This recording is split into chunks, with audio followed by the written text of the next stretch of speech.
Our Mutual Friend by Charles Dickens. Book 3, A Long Lane. Chapter 4, A Happy Return of the Day. Mr. and Mrs. Wilfer had seen a full 250 more anniversaries of their wedding day than Mr. and Mrs. Lammle had seen of theirs, but they still celebrated the occasion in the bosom of their family. Not that these celebrations ever resulted in anything particularly agreeable, or that the family was ever disappointed by that circumstance on account of having looked forward to the return of the auspicious day with sanguine anticipations of enjoyment. It was kept morally rather as a fast than a feast, enabling Mrs. Wilfer to hold a sombre darkling state which exhibited that impressive woman in her choicest colours. The noble lady's condition on these delightful occasions was one compounded of heroic endurance and heroic forgiveness. Lurid indications of the better marriages she might have made shone athwart the awful gloom of her composure, and fitfully revealed the cherub as a little monster unaccountably favoured by heaven, who had possessed himself of a blessing for which many of his superiors had sued and contended in vain. So firmly had this, his position towards his treasure, become established, that when the anniversary arrived, it always found him in an apologetic state. It is not impossible that his modest penitence may have even gone the length of sometimes severely reproving him for that he ever took the liberty of making so exalted a character his wife. As for the children of the Union, their experience of these festivals had been sufficiently uncomfortable to lead them annually to wish, when out of their tenderest years, either that Ma had married somebody else instead of much-teased Pa, or that Pa had married somebody else instead of Ma. When there came to be but 2 sisters left at home, the daring mind of Bella, on the next of these occasions, scaled the height of wondering with droll vexation what on earth Pa ever could have seen in Ma to induce him to make such a little fool of himself as to ask her to have him. The revolving year now bringing the day round in its orderly sequence, Bella arrived in the Boffin chariot to assist at the celebration. It was the family custom, when the day recurred, to sacrifice a pair of fowls on the altar of Hymen, and Bella had sent a note beforehand to intimate that she would bring the votive offering with her. So Bella and the fowls, by the united energies of 2 horses, 2 men, 4 wheels, and a plum-pudding carriage dog with as uncomfortable a collar on as if he had been George the Fourth, were deposited at the door of the parental dwelling. They were there received by Mrs. Wilfer in person, whose dignity on this, as on most special occasions, was heightened by a mysterious toothache. "I shall not require the carriage at night," said Bella. "I shall walk back." The male domestic of Mrs. Boffin touched his hat, and in the act of departure had an awful glare bestowed upon him by Mrs. Wilfer, intended to carry deep into his audacious soul the assurance that, whatever his private suspicions might be, male domestics in livery were no rarity there. "Well, dear Ma," said Bella, "and how do you do?" "I am as well, Bella," replied Mrs. Wilfer, "as can be expected." "Dear me, Ma," said Bella, "you talk as if one was just born." "That's exactly what Ma has been doing," interposed Lavvy over the maternal shoulder, "ever since we got up this morning. It's all very well to laugh, Bella, but anything more exasperating it is impossible to conceive." Mrs. Wilfer, with a look too full of majesty to be accompanied by any words, attended both her daughters to the kitchen, where the sacrifice was to be prepared. "Mr. Rokesmith," said she, resignedly, "has been so polite as to place his sitting-room at our disposal to-day. You will therefore, Bella, be entertained in the humble abode of your parents, so far in accordance with your present style of living that there will be a drawing-room for your reception as well as a dining-room. Your papa invited Mr. Rokesmith to partake of our lowly fare. In excusing himself on account of a particular engagement, he offered the use of his apartment." Bella happened to know that he had no engagement out of his own room at Mr Boffin's, but she approved of his staying away. We should only have put one another out of countenance, she thought, and we do that quite often enough as it is. Yet she had sufficient curiosity about his room to run up to it with the least possible delay and make a close inspection of its contents. It was tastefully, though economically furnished, and very neatly arranged. There were shelves and stands of books, English, French, and Italian, and in a portfolio on the writing-table there were sheets upon sheets of memoranda and calculations and figures, evidently referring to the Boffin property. On that table also, carefully backed with canvas, varnished, mounted, and rolled like a map, was the placard descriptive of the murdered man who had come from afar to be her husband. She shrank from this ghostly surprise, and felt quite frightened as she rolled and tied it up again. Peeping about here and there, she came upon a print, a graceful head of a pretty woman, elegantly framed, hanging in the corner by the easy-chair. "Oh, indeed, sir," said Bella, after stopping to ruminate before it. "Oh, indeed, sir. I fancy I can guess whom you think that's like. But I tell you what it's much more like. Your impudence." Having said which, she decamped, not solely because she was offended, but because there was nothing else to look at.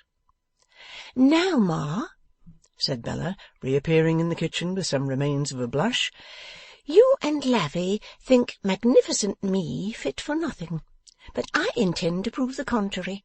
I mean to be cook to-day." "Hold!" rejoined her majestic mother. "I cannot permit it. Cook in that dress?" "As for my dress, Ma," returned Bella, merrily searching in a dresser drawer, "I mean to apron it and towel it all over the front, and as to permission, I mean to do without." "You cook?" said Mrs. Wilfer. "You, who never cooked when you were at home?" "Yes, Ma," returned Bella. "that is precisely the state of the case." She girded herself with a white apron, and busily with knots and pins contrived a bib to it, coming close and tight under her chin, as if it had caught her round the neck to kiss her. Over this bib her dimples looked delightful, and under it her pretty figure not less so. "Now, Ma," said Bella, pushing back her hair from her temples with both hands, "what's first?" "First," returned Mrs. Wilfer solemnly, "if you persist in what I cannot but regard as conduct utterly incompatible with the equipage in which you arrived—" "Which I do, Ma." "First, then, you'll put the fowls down to the fire." "To be sure," cried Bella. "And flour them, and twirl them round, and there they go," sending them spinning at a great rate. "What's next, Ma?"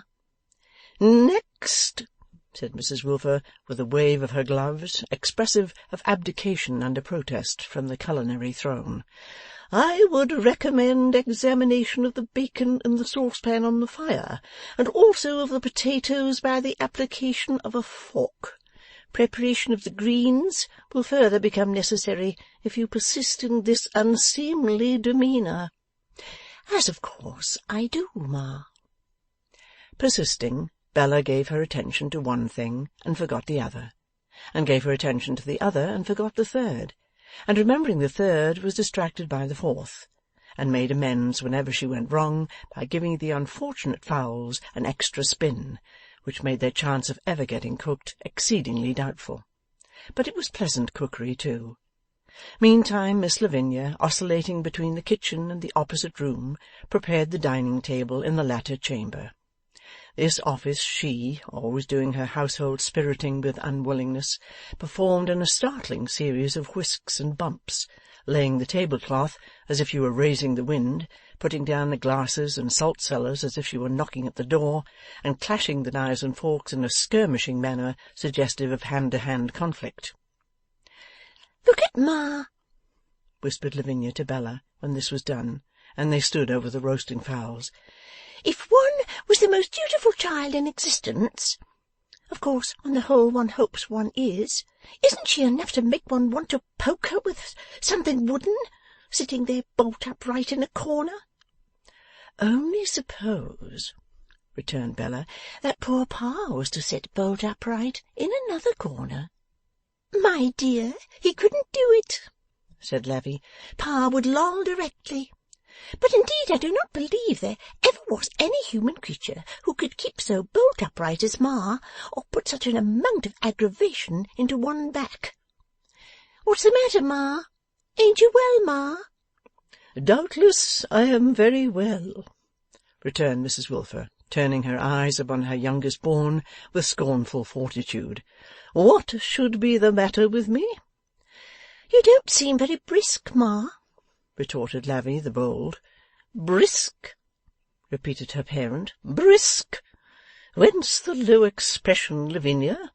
If I am uncomplaining, if I am silently contented with my lot, let that suffice for my family. Well, Ma, returned Lavvy, since you will force it out of me, I must respectfully take leave to say that your family are no doubt under the greatest obligations to you for having an annual toothache on your wedding day, and that is very disinterested in you, and an immense blessing to them. Still, on the whole, it is possible to be too boastful even of that boon. You incarnation of sauciness, said Mrs. Wilfer, do you speak like that to me? On this day, of all days in the year, pray do you know what would have become of you if I had not bestowed my hand upon R.W., your father, on this day?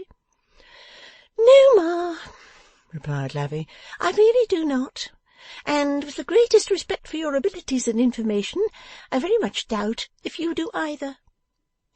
Whether or no the sharp vigour of this sally on a weak point of Mrs. Wilfer's entrenchments might have routed that heroine for the time, is rendered uncertain by the arrival of a flag of truce in the person of Mr. George Sampson, bidden to the feast as a friend of the family, whose affections were now understood to be in course of transference from Bella to Lavinia, and whom Lavinia kept, possibly in remembrance of his bad taste in having overlooked her in the first instance, under a course of stinging discipline.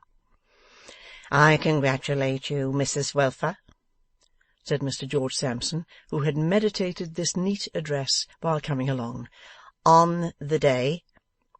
Mrs. Wilfer thanked him with a magnanimous sigh, and again became an unresisting prey to that inscrutable toothache. I am surprised, said Mr. Sampson feebly, that Miss Bella condescends to cook. Here Miss Lavinia descended on the ill-starred young gentleman with a crushing supposition that at all events it was no business of his.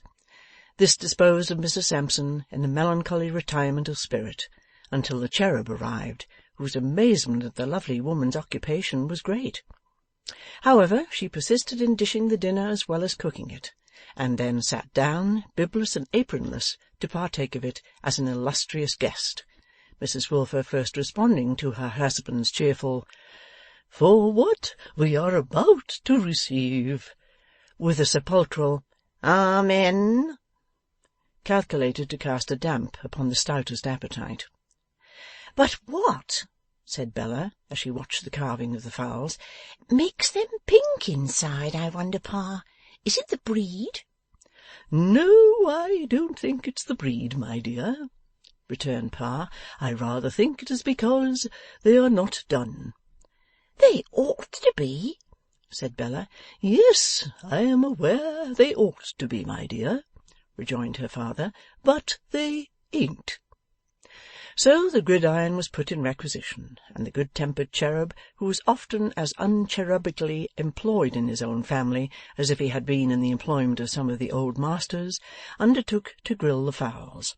Indeed, except in respect of staring about him, a branch of the public service to which the pictorial cherub is much addicted, this domestic cherub discharged as many odd functions as his prototype, with the difference, say, that he performed with a blacking brush on the family's boots, instead of performing on enormous wind instruments and double basses, and that he conducted himself with cheerful alacrity to much useful purpose, instead of foreshortening himself in the air with the vaguest intentions. Bella helped him with his supplemental cookery, and made him very happy. but put him in mortal terror too by asking him when they sat down at table again, how he supposed they cooked fowls at the Greenwich dinners, and whether he believed they really were such pleasant dinners as people said. His secret winks and nods of remonstrance in reply made the mischievous Bella laugh until she choked, and then Lavinia was obliged to slap her on the back, and then she laughed the more. But her mother was a fine corrective at the other end of the table, to whom her father, in the innocence of his good fellowship, at intervals appealed with, "My dear, I'm afraid you're not enjoying yourself." "Why so, R.W.?" she would sonorously reply. "Because, my dear, you seem a little out of sorts." "Not at all," would be the rejoinder, in exactly the same tone. "Would you take a merry thought, my dear?" "Thank you. I will take whatever you please, R.W." "Well, but, my dear, do you like it?" "I like it as well as I like anything, R.W." The stately woman would then, with a meritorious appearance of devoting herself to the general good, pursue her dinner as if she were feeding somebody else on high public grounds. Bella had brought dessert and 2 bottles of wine, thus shedding unprecedented splendour on the occasion. Mrs. Wilfer did the honours of the first glass by proclaiming, "R.W., I drink to you." "Thank you, my dear, and I to you." "Pa and Ma," said Bella. "Permit me," Mrs. Wilfer interposed with outstretched glove. "No, I think not. I drank to your papa. If, however, you insist on including me, I can, in gratitude, offer no objection." "Why, law, Ma," interposed Lavvy the bold, "isn't it the day that made you and Pa one and the same? I've no patience." "By whatever other circumstance the day may be marked, it is not the day, Lavinia, on which I will allow a child of mine to pounce upon me. I beg, nay, command, that you will not pounce. R.W., it is appropriate to recall that it is for you to command and for me to obey. It is your house, and you are master at your own table. Both our healths," drinking the toast with tremendous stiffness. "I really am a little afraid, my dear," hinted the cherub meekly, "that you are not enjoying yourself." "On the contrary," returned Mrs. Wilfer, "quite so. Why should I not?"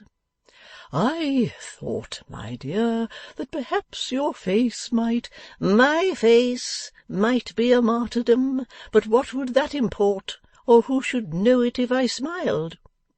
And she did smile, manifestly freezing the blood of Mr. George Sampson by so doing. For that young gentleman, catching her smiling eye, was so very much appalled by its expression as to cast about in his thoughts concerning what he had done to bring it down upon himself.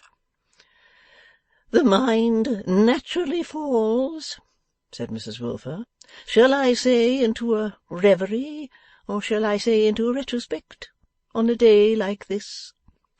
Lavvy, sitting with defiantly folded arms, replied, but not audibly, "For goodness' sake, say whichever of the 2 you like best, Ma, and get it over."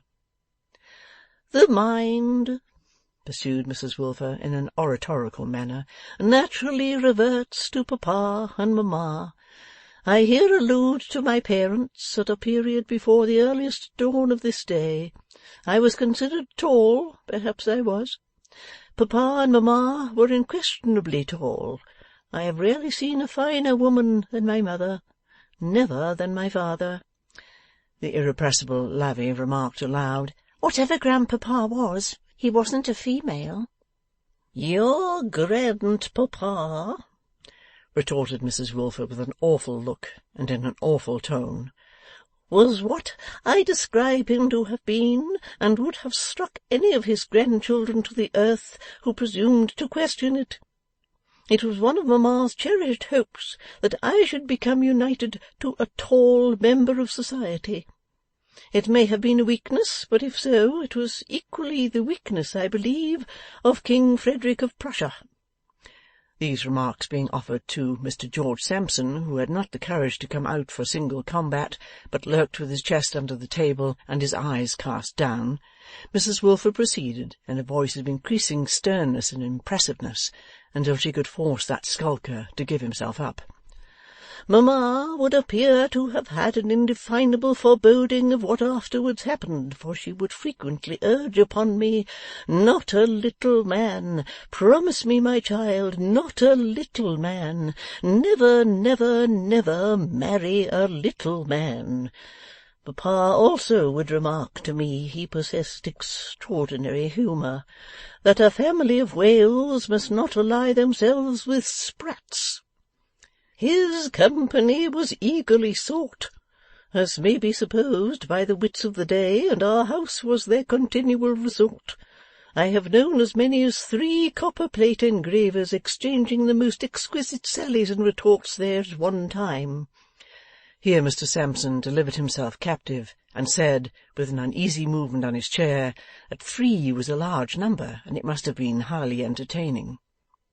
Among the most prominent members of that distinguished circle was a gentleman measuring 6 feet 4 in height.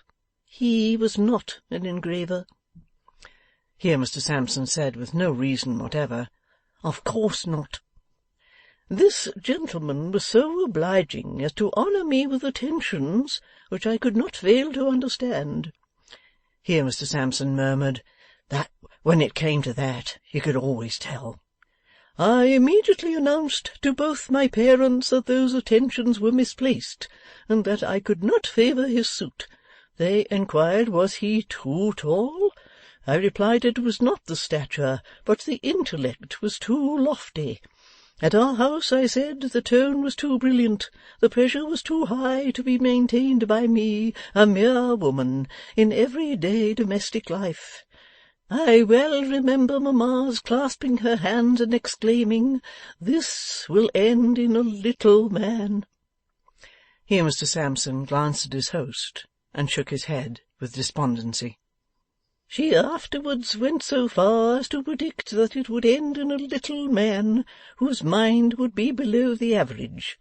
But that was in what I may denominate a paroxysm of maternal disappointment. Within a month, said Mrs. Wilfer, deepening her voice as if she were relating a terrible ghost story, "within a month I first saw R.W., my husband. Within a year I married him. It is natural for the mind to recall these dark coincidences on the present day." Mr. Sampson, at length released from the custody of Mrs. Wilfer's eye, now drew a long breath, and made the original and striking remark, that there was no accounting for these sort of presentiments. R.W. scratched his head and looked apologetically all round the table, until he came to his wife, when, observing her, as it were, shrouded in a more sombre veil than before, he once more hinted, "My dear, I am really afraid you are not altogether enjoying yourself." To which she once more replied, "On the contrary, R.W., quite so." The wretched Mr. Sampson's position at this agreeable entertainment was truly pitiable, for not only was he exposed defenceless to the harangues of Mrs. Wilfer, but he received the utmost contumely at the hands of Lavinia, who, partly to show Bella that she, Lavinia, could do what she liked with him, and partly to pay him off for still obviously admiring Bella's beauty, led him the life of a dog. Illuminated on the one hand by the stately graces of Mrs. Wilfer's oratory, and shadowed on the other by the checks and frowns of the young lady to whom he had devoted himself in his destitution, the sufferings of this young gentleman were distressing to witness. If his mind for the moment reeled under them, it may be urged, in extenuation of its weakness, that it was constitutionally a knock-kneed mind, and never very strong upon its legs. The rosy hours were thus beguiled until it was time for Bella to have Pa's escort back. The dimples duly tied up in the bonnet strings, and the leave-taking done, they got out into the air, and the cherub drew a long breath, as if he found it refreshing. "Well, dear Pa," said Bella, "the anniversary may be considered over." "Yes, my dear," returned the cherub, There's another of 'em gone.' Bella drew his arm closer through hers as they walked along, and gave it a number of consolatory pats. 'Thank you, my dear,' he said, as if she had spoken. 'I'm all right, my dear. Well, and how do you get on, Bella?' 'I am not at all improved, Pa.' 'Ain't you really, though?' 'No, Pa. On the contrary, I am worse.' 'Law!' said the cherub. 'I am worse, Pa. I make so many calculations how much a year I must have when I marry, and what is the least I can manage to do with, that I am beginning to get wrinkles over my nose. Did you notice any wrinkles over my nose this evening, Pa?' Pa, laughing at this, Bella gave him 2 or 3 shakes. 'You won't laugh, sir, when you see your lovely woman turning haggard. You'd better be prepared in time, I can tell you. I shall not be able to keep my greediness for money out of my eyes long, and when you see it there, you'll be sorry, and serve you right for not being warned in time. Now, sir, we entered into a bond of confidence. Have you anything to impart?' 'I thought it was you who was to impart, my love.' 'Oh, did you indeed, sir? Then why didn't you ask me the moment we came out? The confidences of lovely women are not to be slighted. However, I forgive you this once. And look here, Pa, that's—' Bella laid the little forefinger of her right glove on her lip, and then laid it on her father's lip. 'That's a kiss for you. And now I am going seriously to tell you. Let me see how many. 4 secrets. Mind, serious, grave, weighty secrets, strictly between ourselves.' 'Number 1, my dear,' said her father, settling her arm comfortably and confidentially. 'Number 1,' said Bella, "will electrify you, Pa. Who do you think has—' She was confused here in spite of her merry way of beginning. 'has made an offer to me.'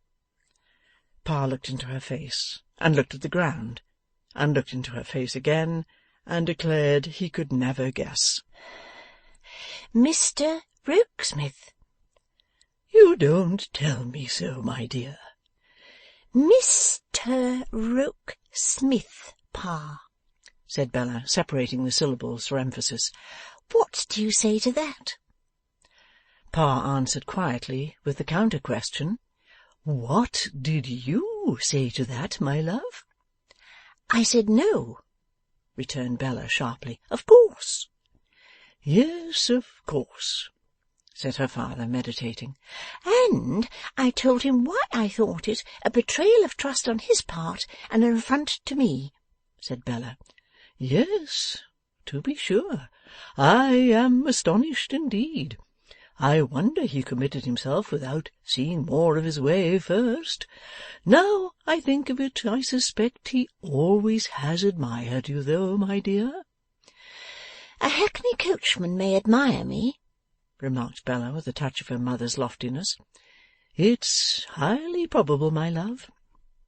Number 2, my dear.' 'Number 2, Pa, is much to the same purpose, though not so preposterous. Mr. Lightwood would propose to me, if I would let him.' 'Then I understand, my dear, that you don't intend to let him?' Bella again saying with her former emphasis, 'Why, of course not.' Her father felt himself bound to echo, 'Of course not.' 'I don't care for him,' said Bella. 'That's enough,' her father interposed. 'No, Pa, it's not enough,' rejoined Bella, giving him another shake or 2. 'Haven't I told you what a mercenary little wretch I am? It only becomes enough when he has no money, and no clients, and no expectations, and no anything but debts.' 'Ah!' said the cherub, a little depressed. 'Number 3, my dear?' 'Number 3, Pa, is a better thing, a generous thing, a noble thing, a delightful thing. Mrs Boffin has herself told me, as a secret, with her own kind lips, and truer lips never opened or closed in this life, I am sure, that they wish to see me well married, and that when I marry with their consent, they will portion me most handsomely.' Here the grateful girl burst out crying very heartily. 'Don't cry, my darling,' said her father, with his hand to his eyes. 'It's excusable in me to be a little overcome when I find that my dear favourite child is, after all disappointments, to be so provided for and so raised in the world. But don't you cry, don't you cry. I am very thankful. I congratulate you with all my heart, my dear.' The good soft little fellow, drying his eyes here, Bella put her arms round his neck and tenderly kissed him on the high road, passionately telling him he was the best of fathers and the best of friends, and that on her wedding morning she would go down on her knees to him and beg his pardon for having ever teased him or seemed insensible to the worth of such a patient, sympathetic, genial, fresh young heart. At every one of her adjectives she redoubled her kisses, and finally kissed his hat off, and then laughed immoderately when the wind took it and he ran after it. When he had recovered his hat and his breath, and they were going on again once more, said her father then, 'Number 4, my dear?' Bella's countenance fell in the midst of her mirth. 'After all, perhaps I better put off number 4, Pa. Let me try once more, if for never so short a time, to hope that it may not really be so.' The change in her strengthened the cherub's interest in number 4, and he said quietly, 'May not be so, my dear? May not be how, my dear?' Bella looked at him pensively, and shook her head. 'And yet I know right well it is so, Pa. I know it only too well.' 'My love,' returned her father, 'you make me quite uncomfortable. Have you said no to anybody else, my dear?' 'No, Pa.' 'Yes to anybody?' he suggested, lifting up his eyebrows. 'No, Pa.' 'Is there anybody else who would take his chance between yes and no, if you would let him, my dear?' 'Not that I know of, Pa.' 'There can't be somebody who won't take his chance when you want him to,' said the cherub, as a last resource. 'Why, of course not, Pa,' said Bella, giving him another shake or two. 'No, of course not,' he assented. 'Bella, my dear, I am afraid I must either have no sleep to-night, or I must press for number 4. Oh, Pa, there is no good in number 4. I am so sorry for it. I am so unwilling to believe it. I have tried so earnestly not to see it, that it is very hard to tell even to you. But Mr Boffin is being spoilt by prosperity, and is changing every day.' 'My dear Bella, I hope and trust not.'